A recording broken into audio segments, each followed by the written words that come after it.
为了能打造出便宜又能拉货的大半挂，于是巴基斯坦的修理厂就将报废的卡车底盘进行翻新。尽管他们使用的都是8手的翻新配件，但打造出来的卡车就如同新车一般。由于全新的底盘非常昂贵，所以修理厂以废铁的价格将报废的大梁购买回来进行加固。在原大梁金属疲劳没有强度的情况下，修理厂会将同等厚度的钢板压进大梁内侧。尽管这种方式确实能增加大梁的强度，但同时也会将原厂的孔位进行覆盖，这也是用电钻重新打孔的原因。而在打孔后，边缘会留下很多毛刺，所以师傅还需通过角磨机将内侧打磨平整，再将报废大梁重新加固并开孔后，此时就可以通过横梁将大梁进行组装。虽然使用的横梁表面锈迹斑斑，但与报废的大梁相比，横梁却可以直接重复使用。紧接着用乙炔将全新的铆钉头进行加热，使确认好位置的横梁与大梁完全固定。像底盘上这种承重的结构件，使用铆钉固定才没有松动的风险，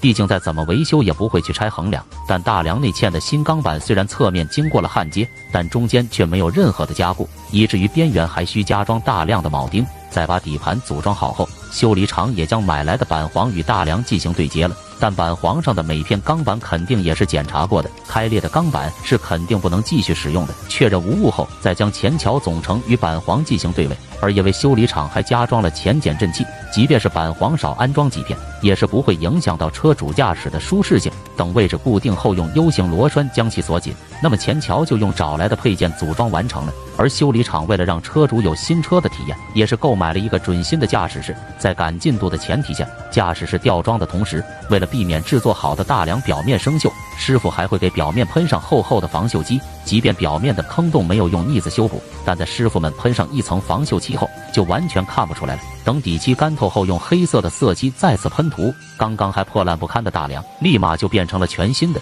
而在把平衡悬架快速的固定后，购买的一整套后桥也可以进行安装了。为了方便下一步的安装，师傅还会将普通卡车的底盘进行抬高，用同样厚度的钢板作为横梁，以提高加装钢板的强度，使加装横梁钢板的数量与大梁一致。然后再将焊条将钢板进行焊接固定，使钢板牢牢地成为一个整体。在经过8级焊工熟练的操作下，钢板也是非常快的就焊接完毕了。在底盘还需安装牵引座波纹板的情况下，修理厂还需在外层加装一块钢板，这样在固定时就完全没有压力了。此时就可以将波纹板与大梁固定了。即便波纹板是8手的，但用拆船钢板打造的强度会硬很多，重复使用是没有问题的。紧接着用角磨机将表面的锈迹打磨，而这种波纹板为了方便拆装更换，所有的孔位都是用螺栓拧紧固定，用铆钉的话就难以拆卸了。此时修理厂也搬来了他们国产的牵引座，整个牵引座的材料都是拆船钢板冲压而成，就算大梁损坏它也不会开裂。